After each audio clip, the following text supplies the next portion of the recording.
एक बार मेरे पति के साथ उनके बॉस हमारे घर आए। उनकी उम्र 24 के आसपास होगी। वो बहुत ही जवान और हैंडसम थे। तो बॉस की नज़र मेरे शरीर पर टिक गई। उन्होंने मेरी इतनी तारीफ़ की कि मैं पागल हो गई। दोस्तों, मैं गरिमा हूँ। मैं 28 साल की शादीशुदा औरत हूँ। मैं बहुत ही सुंदर लगती हूँ।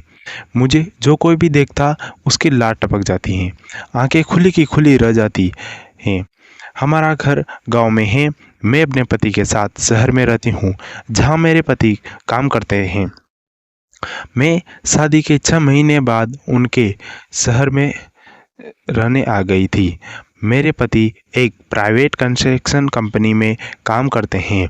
वो अपने बॉस के काफ़ी करीबी हैं और उनकी अच्छी खासी सैलरी भी है। एक दिन मेरे पति उनके बॉस के साथ घर आई। उनके बॉस मुझे देखते ही रह गए। मैं उनके लिए चाय ले आई। वे चाय पीकर बोले, भाभी, आपने चाय बहुत ही अच्छी बनाई है, बिल्कुल आपकी तरह। मैं बोली, मतलब? वो बोले, मेरा मतलब है आप जितनी खूबसूरत और स्वीट हो, चाय भी वैसी ही बनी है।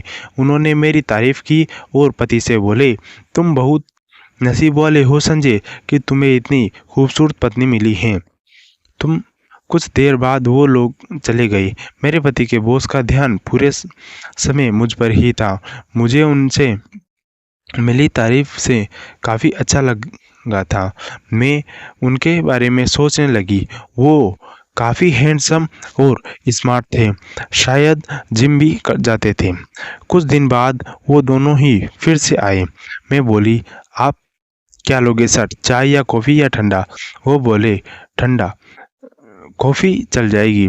पर मेरी बदनसीबी थी कि घर में उस दिन कॉफ़ी पाउडर नहीं थी। पति से कहा तो बोले, मैं ले आता हूँ। पति के जाने के बाद मैं उनके बॉस के साथ बैठ गई। वो मेरी तारीफ़ करने लगे। मैं शर्मा रही थी पर अच्छा भी लग रहा था।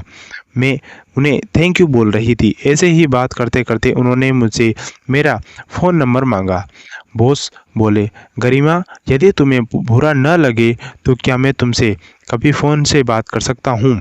मैंने उनके मुंह से अपना नाम सुना तो मुझे अंदर एक अजीब सी खुशी हुई। मैं झट से बोली, हाँ, क्यों नहीं। तो उन्होंने मुझसे फ़ोन नंबर देने के लिए कहा। मैंने झट से दे दिया। उन्होंने उसी वक्त फ़ोन लगा दिया तो मैंने पास भी उनका नंबर आ गया। मैंने नंबर सेव कर लिया। थोड़ी देर में पति आ गए। हम तीनों कोल्ड ड्रिंक पीने लगे। बॉस मुझे ही देखे जा रहे थे। मैं कुछ नहीं बोल रही थी, मगर अंदर ही अंदर मुझे एक अजीब डर लग रहा था। ऐसा नहीं था कि मेरे पति मुझे प्यार नहीं करते थे, मगर तब भी न जाने क्यों पति के बॉस के साथ मुझे बहुत अच्छा लग रहा था। फिर कुछ देर बाद बॉस चले गए। 1 घंटा बाद मेरे व्हाट्सएप पर बॉस का मैसेज आया, हाय गरिमा। मैंने उनका मैसेज पढ़ा और हाय लिख दिया। उसके बाद वो मुझे मैसेज करने लगे। मैं भी जवाब देने लगी। जब पतिदेव काम पर होते थे तब मेरी उनके बॉस से हर दिन कॉल पर बात होने लगी थी। मेरे स्टेटस की पिक देखकर बॉस उसकी बहुत तारीफ़ किया करते थे। वो कमेंट करते लिखते थे कि तुम बहुत खूबसूरत लग रही हो, सच में बड़ी स्वीट हो।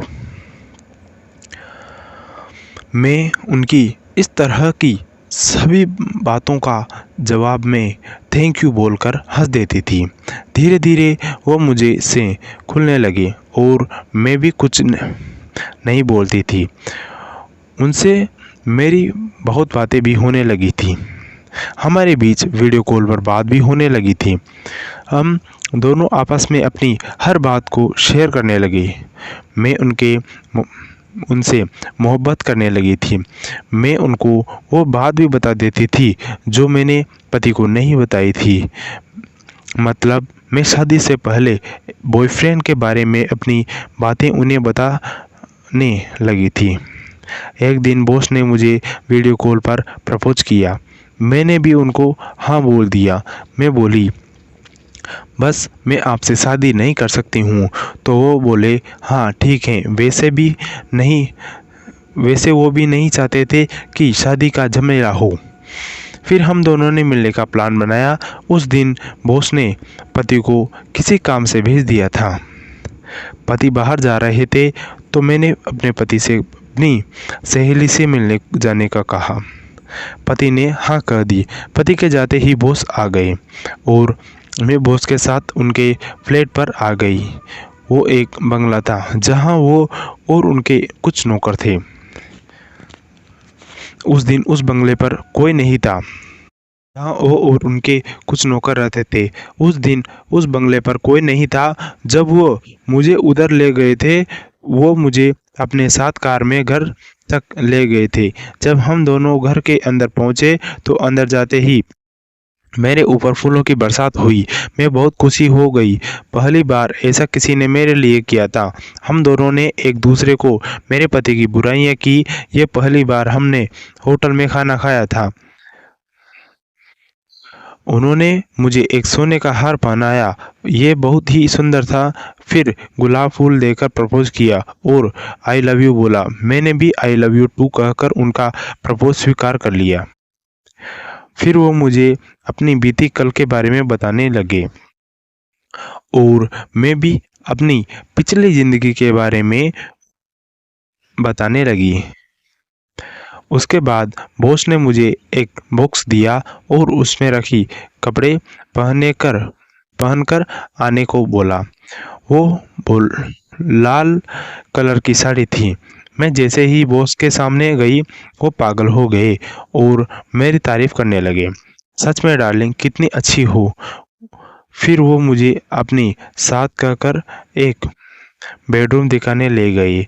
वहाँ एक आलीशान बेड था जो फूलों से सजाया गया था। उस पर मुझे बैठाया दिया। फिर उन्होंने मेरा हाथ पकड़ा और फिर हम दोनों फ्री होकर ऊपर गए। ऊपर छत में जाकर मैंने जो देखा उसे देखकर तो मेरी जान निकल गई। ऊपर वहां पर एक लाश पड़ी हुई थी।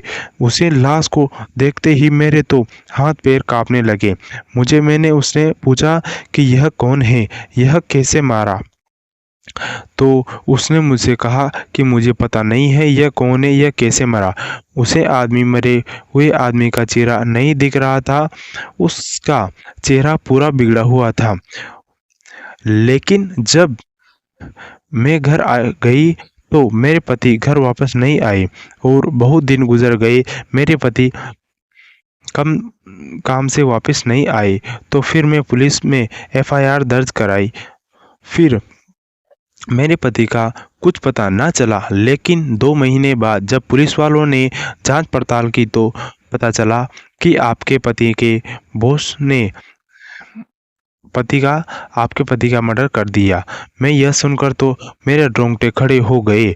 फिर मैंने उसे बॉस को पुलिस के हवाले कर दिया और उसकी सज़ा दिलाने की अपील की और मेरे पति को न्याय दिलाने की अपील की। यह शायद मेरे ही कर्मों का फल था जो मुझे शायद इसी जन्म में मिल रहा था। मेरे अच्छे कर्म न होने का कारण ही मेरे पति आज इस दुनिया में ना रहे और आज मैं अकेली इस दुनिया में फिर मैं अकेली ही इस घर में रहने लगी और मेरे पति के जो पैसे थे उनसे मेरा घर चल रहा था।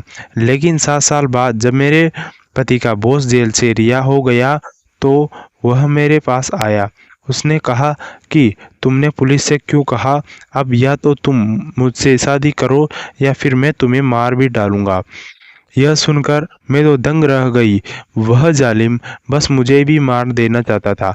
लेकिन फिर मैंने कुछ समय के लिए खुद की रक्षा के लिए उसे शादी करने के लिए हाँ कर दी और फिर उसे कहा कि हाँ मैं तुमसे शादी कर लूँगी, लेकिन मेरी एक शर्त है। और मेरी शर्त थी कि उसकी प्रॉपर्टी का पूरा हिस्सा मेरा नाम कर देगा। लेकिन अब मेरा मकसद वो नहीं था जो आप सोच रहे हैं। मेरा मकसद था कि उसे शादी कर लूं और अब मेरा जीवन तो पूरा ख़त्म हो गया है।